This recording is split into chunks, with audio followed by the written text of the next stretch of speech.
किया इंडिया की तरफ से एक ऐसी गाड़ी लॉन्च हुई जिसकी जरूरत महसूस नहीं हो रही थी इतनी और पता भी नहीं लगा कि आनी थी, लेकिन किया के लिए ये इंपॉर्टेंट प्रोडक्ट था क्योंकि सोनेट में जो कंप्लेंट्स आ रही थी वो किया सेरोस में कंपनी ने कहा कि हम उसे कंप्लीट करेंगे, फुलफिल करेंगे ताकि हर किसी को कोई दिक्कत ना आए।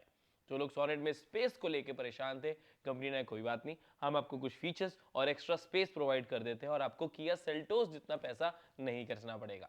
इसलिए लॉन्च होगी द किया सेरोस।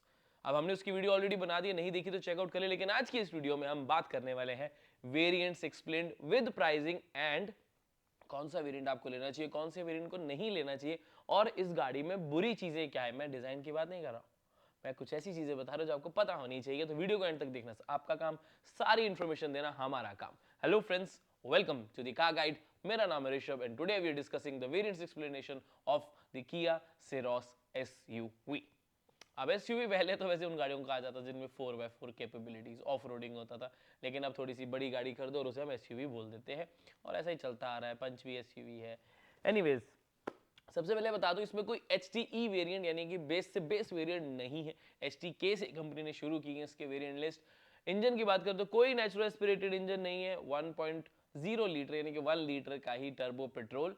IMT ट्रांसमिशन नहीं है, मैनुअल ट्रांसमिशन है। 7 DCT है। उसके साथ आपको डीजल में 1.5 लीटर का turbo diesel with 6 speed manual and 6 speed torque converter company offer कर रही है। वेरिएंट डिस्ट्रीब्यूशन थोड़ी डिफरेंट तरीके से है। इंटरेस्टिंग चीजें बता दूं, पहले ही वेरिएंट डिस्ट्रीब्यूट करने से पहले थोड़ी स्टडी किया हमने तो पता लगा कि जो ऑटोमेटिक वेरिएंट्स है उसी में ऑल 4 डिस्क ब्रेक्स है, यानी कि फ्रंट में डिस्क, रियर में डिस्क आपको तभी मिलेगी अगर आप ऑटोमेटिक वेरिएंट ले रहे हो, मैनुअल ले रहे हो तो फ्रंट में डिस्क, रियर में ड्रम मिलेगी। और एक और चीज बता दूं कि कलर ऑप्शंस को लेकर थोड़ी सी क्लैरिटी अभी कम है। 8 कलर दिखाए हैं लेकिन कहीं पे भी ये नहीं लिखा है कि ये कलर कौन से वेरिएंट में मिलेगा कौन से में नहीं। डिस्क्रिप्शन में आपके लिए ब्रोशर छोड़ देता हूँ, आपको काफी अच्छा आइडिया हो जाएगा। उसमें थोड़ा सा कंफ्यूजिंग ब्रोशर है, इसलिए हमने ऐसी लिस्ट आपके लिए बनाई है। 3 इयर्स की लिमिटेड किलोमीटर वारंटी तो मिली रही, जिसे आप 5 इयर्स एक्सटेंड भी करवा सकते हैं। इंजन की बात अगर करें तो मैंने आपको स्पेसिफिकेशंस बता दी, पावर भी आपको बताया था, दोनों ही बहुत पावरफुल इंजन है। डीजल मुझे ज्यादा अच्छा लगता है कंसिडरिंग 4 सिलेंडर, रिफाइनमेंट और माइलेज, लेकिन डीजल और पेट्रोल के प्राइस में काफी फर्क आया था, इसलिए पेट्रोल भी सही रहता है वैल्यू फॉर मनी पॉइंट से, क्योंकि 1 लीटर है तो टैक्सेशन कम रहती है और गाड़ी भी 3995 mm की है, यानी कि सब 4 मीटर आते हैं तो उसमें भी टैक्सेस ज्यादा नहीं लगते। तो पेट्रोल लेने में आपका फायदा होगा, डीजल लेने में थोड़ा नुकसान होगा, प्राइस ज्यादा देनी पड़ेगी इन टैक्सेस। तो पेट्रोल लेने में टैक्सेस कंपैरेटिवली कम पड़ेंगे। यही सेम चीज ब्रेजा के साथ होती है, इसलिए ब्रेजा थोड़ी महंगी लगती है सबको। ओके, बात करते हैं वेरिएंट्स की। तो 9 HTK वेरिएंट से ये शुरू होता है। कहने को ये बेस वेरिएंट है लेकिन इसमें सब मिलता है सिवाय proper transmission and engine options के, यानी कि सिर्फ और सिर्फ पेट्रोल टर्बो चार्ज इंजन इसमें मिलेगा विद 6 स्पीड मैनुअल, ना ऑटोमेटिक ना डीजल, कुछ ने इल्ले, सिर्फ एक ही ऑप्शन पेट्रोल टर्बो। सबसे पहले HTK, इसकी प्राइस क्या मैं सोच के चल रहा हूँ 9.49 से लेके 9.99 लाख मैक्सिमम, ये मेरा अनुमान कहता है। मैं प्रैक्टिकल आपके साथ एक रीजनेबल प्राइस शेयर कर रहा हूँ, रियलिस्टिक प्राइस शेयर कर रहा हूँ। ऐसे नहीं कि इसको मैं 6 लाख का बोल दूँ और गाड़ी बाद में 10 लाख पे लॉन्च हो तो आप मुझे बोलो। रियलिस्टिक प्राइस, जिसमें कंपनी का भी फायदा हो जाए, अपना भी फायदा हो जाए। अब ये प्राइस कैसे आई है, जहां पर सोनेट का HTK वेरिएंट देखते हैं वो 9.63 लाख का है, जिसमें कंपैरेटिवली फीचर्स बल्कि कम है, बट वो IMT ट्रांसमिशन के साथ आती है टर्बो वाले में, तो उस वजह से मैं इसकी प्राइस 9.49 और 9.99 लेकर चल रहा हूँ मैक्सिमम। बट फीचर्स बहुत ज़्यादा है, प्राइस एक बार ज़्यादा लगेगी आपको, लेकिन फीचर सुनो। एक तो आपको स्ट्रीमलाइन डोर हैंडल्स यानी कि फ्लश डोर हैंडल्स मिलेंगे, 15 इंचेस के स्टील व्हील्स विद कवर मिलेंगे, शार्क फिन एंटीना के साथ साथ जो नया वाला स्टीयरिंग है वही डिजाइन देखने को मिलेगा। 4.2 इंचेस की MID है, 12.3 इंचेस की touch screen with wireless Android Auto Apple CarPlay भी है, 4 स्पीकर सिस्टम आपको मिल जाता है बेस वेरिएंट में, रियर कैमरा भी बेस वेरिएंट में ही डायनामिक गाइडलाइंस के साथ, steering mounted controls, 4 type C charging ports, all 4 power windows, central console भी आपको डिजाइनर मिलेगा, रिमोट की भी मिलेगी, ORVMs इलेक्ट्रिकली एडजस्ट भी कर सकते हो मैनुअल AC के साथ, rear AC vents, automatic headlamp setup और रियर में आपको डोर सनशेड जो होता है, विंडो सनशेड, वो भी आपको मिल रहा है। ये सब बेस में ही है और बात यहीं खत्म नहीं होती, ये तो बेसिक फीचर्स है। Safety, 6 airbags, ABS, CVD, reverse parking sensors, vehicle stability management, brake assist, electronic stability control, hill hold, emergency stop signal, 8 parking sensors यानी कि 4 पीछे 4 आगे, और high line tyre pressure monitor system भी। काफी ज्यादा फीचर्स है। ये बेस कहने को ही है और इसका प्राइस तभी मैंने 9.49 एस्टिमेटेड लगाया कि इतने में कंपनी का भी फायदा, प्रॉफिट कमा लेगी, हमें भी फायदा, बेस वेरिएंट मिल जाएगा। किया बेस वेरिएंट फिर भी प्रोवाइड करती है, hyundai भी बेस वेरिएंट देता है, वैसे ही आपको सेरोज का बेस वेरिएंट में मिलेगा। सॉरी, थोड़ा कुछ दिनों से गला खराब चल रहा है। ठीक है, अब चलते हैं अगले वेरिएंट की तरफ जो कि एसटी के ऑप्शनल। अगर आप ज्यादा माइलेज वाला इंजन देख रहे हो तो उसमें आपको डीजल इंजन मिलना शुरू हो जाता है। इसमें क्या है, पेट्रोल मैनुअल, डीजल मैनुअल, दोनों टर्बोचार्ज इंजन है। फीचर्स, इलेक्ट्रिक सनरूफ चाहिए थी आपको तो मिलनी शुरू होगी। 15 इंचेस के स्टील व्हील्स आपको मिलेंगे पेट्रोल में, लेकिन डीजल लोगे तो 16 इंचेस के एलॉय व्हील्स मिल जाएंगे। दोनों वेरिएंट में, दोनों सॉरी इंजन में, एसटी के ऑप्शन में ड्राइवर हाइट एडजस्ट मिल जाती है, सीट इलेक्ट्रिकल फोल्डेबल ओआरवीएम्स हो जाते हैं और 4 स्पीकर्स जो पहले से थे उसमें 2 ट्विटर्स ऐड हो जाते हैं। तो देखो फीचर कोई बहुत ज्यादा ऐड नहीं हो रहा है, इसलिए मैंने इसका सिर्फ 40,000 रुपए एक्स्ट्रा लगाया है और डीजल में 55,000 एक्स्ट्रा मुझे लगता है कि होगी, क्योंकि 16 इंचेस के अलॉय व्हील्स है और पेट्रोल और डीजल का डिफरेंस मैंने 80,000 रुपीज का लगाया। चलो सिंपल समझाता, थोड़ा कंफ्यूज नहीं करता कि पेट्रोल एचटी के ऑप्शनल मेरे हिसाब से price would be 9.99 lakh to 10.49 lakh. मैंने 50,000 का मार्जिन लेके चला, मतलब this is the expected price 9.99, but 10.49 would be a little expensive price. Diesel में अगर आप देखेंगे तो इसकी प्राइस हो जाती है 10.79, यानी कि 80,000 का फर्क पेट्रोल और डीजल में। और डीजल के मैक्सिमम प्राइस जो जाएगी वो 11.29, वही 50,000 का मैंने डिफरेंस रखा है। तो एस्टिमेटेड प्राइस जो मैं यहाँ पर आपको लिख रहा हूँ वो लिख रहा हूँ कम वाली प्राइस, यानी कि 9.99 for the petrol and diesel 10.79। This is what I believe, इतनी प्राइस आनी चाहिए जिसमें कस्टमर को भी चीजें मिल जाए और कंपनी को भी प्रॉफिट हो। तो ये प्राइस मेरे हिसाब से बिल्कुल जस्टिफाइड रहती है। अगले वेरिएंट पे बात करें, क्योंकि एच टी के प्लस एक ऐसा वेरिएंट है जिसमें बहुत सारे फीचर्स ऐड हो जाते हैं और प्राइस भी। फीचर्स 16 इंचेस के अलॉय व्हील्स सारे वेरिएंट में मिलेंगे और इसमें आपको पेट्रोल डीसीटी मिलना शुरू हो जाता है। ध्यान रखना कि petrol manual, petrol automatic and diesel manual मिलता है एच टी के प्लस, डीजल ऑटोमेटिक नहीं है, इसमें ध्यान रखें। 16 इंचेस के अलॉय व्हील्स और पता है क्या, पैनोरामिक सनरूफ ड्यूल पेन वाली एच टी के प्लस से शुरू है।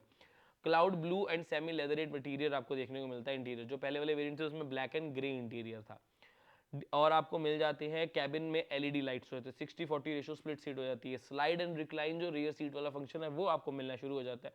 Rear armrest with cup holders मिलेगी, रियर में पार्सल ट्रे भी मिलेगी। क्रूज कंट्रोल इस वेरिएंट में शुरू हो जाता है और एडजस्टेबल हेडरेस्ट मिल जाता है रियर पैसेंजर्स को। सॉरी थोड़ी तबीयत। ये सब आपको मिलेगा। प्लस अगर डीसीटी वेरिएंट यानी कि ऑटोमेटिक वेरिएंट लोगे तो आपको smart key, push start stop button, paddle shifters, rear disc brakes, drive modes, traction controls और electric parking brake with auto hold function, ये सब मिलता है। अब पैनोरामिक सनरूफ, एलॉय व्हील्स, इन सब की वजह से ना प्राइस बढ़ जाता है थोड़ा सा, जिसमें आपको स्लाइडिंग, रिक्लाइनिंग, क्रूज कंट्रोल सब मिलेगा। और डीसीटी लेंगे तो पैडल शिफ्टर, ड्राइव मोड्स भी, तो वही 1 लाख से लेके 1,20,000 प्राइस बढ़ेगा इस वेरिएंट का और कंपनी इसे बोलेगी वैल्यू फॉर मनी, क्योंकि पैनोरामिक सनरूफ इस वेरिएंट से शुरू हो जाता है। बट हाँ, इसमें कंपनी को फायदा होगा बेचने में। Pricing 11.20 for petrol manual, petrol DCT at 11.99, यानी कि 80,000 का डिफरेंस रखा है मैंने पेट्रोल मैनुअल और पेट्रोल डीसीडी में। I know DCT comparatively expensive होती है पेट्रोल मैनुअल और मतलब ऑटोमेटिक्स में, बट इस एच टी के प्लस में इससे ज़्यादा अगर रखा तो बहुत महंगी हो जाएगी गाड़ी। डीजल मैनुअल लेंगे तो अगेन 11.99 लाख, यानी कि पेट्रोल ऑटोमेटिक लो या diesel manual low that would be the same price. क्यों? क्योंकि वो 1 लीटर पेट्रोल है और ये 1.5 लीटर डीजल है, तो इसलिए 11.99 for the petrol DCT, 11.99 for the diesel manual and 11.20 for the petrol manual. सारे प्राइसेस मैं आपके लिए यहाँ पर लिखता रहूंगा। These are the estimated prices what I believe होने चाहिए। नेक्स्ट वेरिएंट HTX, किया की सारी गाड़ियों में HTX वेरिएंट हमेशा वैल्यू फॉर मनी रहा है और ये भी रहने वाला है और इसमें प्राइस का ज्यादा डिफरेंस नहीं है, फीचर रिच होगा। तो HTK प्लस का जो बजट बना के बैठा है वो मुझे लगता है HTX में चला ही जाएगा अगर यही प्राइसिंग आती है तो, और मोस्टली प्राइसिंग की एस्टिमेशन यही रहती है। अब इसमें मिलता क्या है, पहले वेरिएंट्स इंजन्स की बात कर रहे थे, petrol manual, petrol DCT, diesel manual. Unfortunately HTX variant में डीजल ऑटोमेटिक नहीं है। ओके, मिलता क्या है, LED headlamps, LED DRLs, LED smart indicators, LED tail lamps और क्लाउड ब्लू के साथ लेदर एड मटेरियल हो गया है। लेदर एड स्टीयरिंग नॉब है, लेदर एड स्टीयरिंग व्हील है, लेदर एड गियर नॉब होता है, लेदर ही आपको डोर के ऊपर भी काम किया नजर आएगा। Smart key, push start stop button, front में वेंटिलेटेड सीट्स ऐड हो जाती हैं, रियर वाइपर वॉशर और ऑल 4 पावर विंडोज में 1 टच अप डाउन का फीचर आ जाता है। और डीसीटी वेरिएंट लोगे तो अगेन पैडल शिफ्टर्स, रियर में disc brake, drive mode, traction control, electronic parking brake के साथ ऑटो होल्ड मिलेगा। अब प्राइस का फर्क सिर्फ और सिर्फ 50,000 का, यानी कि अगर आप एच टी के प्लस में ले हो रहे हो और एच टी में जा रहे हो तो सिर्फ 50,000 का डिफरेंस। क्यों? क्योंकि एक तो लाइट्स एलईडी हो गई, रियर वाइपर वॉशर ऐड हो गया, उसके साथ साथ आपको लेदरेड मटेरियल मिल गया और फ्रंट में वेंटिलेटेड सीट्स मिल गई। तो मुझे नहीं लगता कि प्राइस में ज्यादा डिफरेंस आना चाहिए। ओके, अगर आप ध्यान से देखें अब सोनेट का H T X variant 6 speed IMT is at 11.70 lakhs। अब वो IMT है, फीचर ऑलमोस्ट सेम है, एक आधा ही फर्क आता है कि उसमें स्क्रीन 10 इंचेस की, इसमें 12 इंचेस की है और छोटा मोटा फर्क और आएगा, उसके अलावा नहीं। तो मैंने इसका प्राइस 11.70 lakhs ही रखा है, क्योंकि इसमें IMT नहीं नॉर्मल मैनुअल ट्रांसमिशन है, तो 25-30 हज़ार उसके भी बचे। तो 11.70 lakhs for HTX variant petrol manual में। पेट्रोल डीजल लोगे तो 12.49 लैक्स, वही 80,000 बढ़ा दिए, और डीजल में भी 12.49 लैक्स का प्राइस मैं एस्टिमेटेड लेके चल रहा हूँ for this particular variant, and I believe petrol manual 11.70 HTX of Kia Ceros is the most value for money variant अगर यही प्राइस आती है तो। अब आते हैं अगले वेरिएंट पे, HTX प्लस। इसमें एक बहुत अच्छी बात है और एक बहुत ही ज्यादा बुरी बात है। अच्छी बात यह है कि इसमें आपको डीजल ऑटोमेटिक मिलना शुरू हो जाता है, और बुरी बात यह है कि पेट्रोल डीजल मैनुअल है ही नहीं। HCX तक ही मैनुअल वेरिएंट्स थे, टॉप वेरिएंट्स में आपको ऑटोमेटिक ट्रांसमिशन ही लेनी पड़ेगी, मैनुअल नहीं है, नहीं है, नहीं है। क्यों किया ऐसा क्यों किया तुमने? HTX प्लस वेरिएंट में फीचर्स बहुत ज्यादा है। 12.3 इंचेस का डिजिटल क्लस्टर, 5 इंचेस का AC कंट्रोल का वो पूरी डिस्प्ले है, ऑटोमेटिक AC है, 8 स्पीकर सिस्टम हामन की तरफ से, किया के connected features, air purifier, dash cam as an accessory, rear में वेंटिलेटेड सीट, जो कि वेंटिलेटेड सीट नहीं है, सिर्फ सीट वेंटिलेटेड है, नीचे नीचे ठंडा करेगी, पीछे कोई वेंटिलेशन नहीं है। Auto dimming IRV, wireless charger, 4-वे electrical driver seat, paddle shifter, electric parking brake, auto drive mode, traction control, और ड्यूल टोन ग्रे लेदर, जो हम हर वीडियो में आपको दिखाया है वो वाला इंटीरियर। मैनुअल नहीं है, सिर्फ और सिर्फ ऑटोमेटिक ट्रांसमिशन में ही आप इस वेरिएंट को ले सकते हो, विच इज मेरे हिसाब से बहुत गंदा मूव किया। आपको ऐसा नहीं करना चाहिए था। क्यों किया ऐसा क्यों किया? HTX प्लस वेरिएंट एक अच्छा वेरिएंट है, इसमें फीचर्स हैं, लोगों को फीचर्स चाहिए मेरे दोस्त, लेकिन जरूरी नहीं है कि वो ऑटोमेटिक ट्रांसमिशन ले। अब उस वजह से प्राइस बहुत बढ़ गया।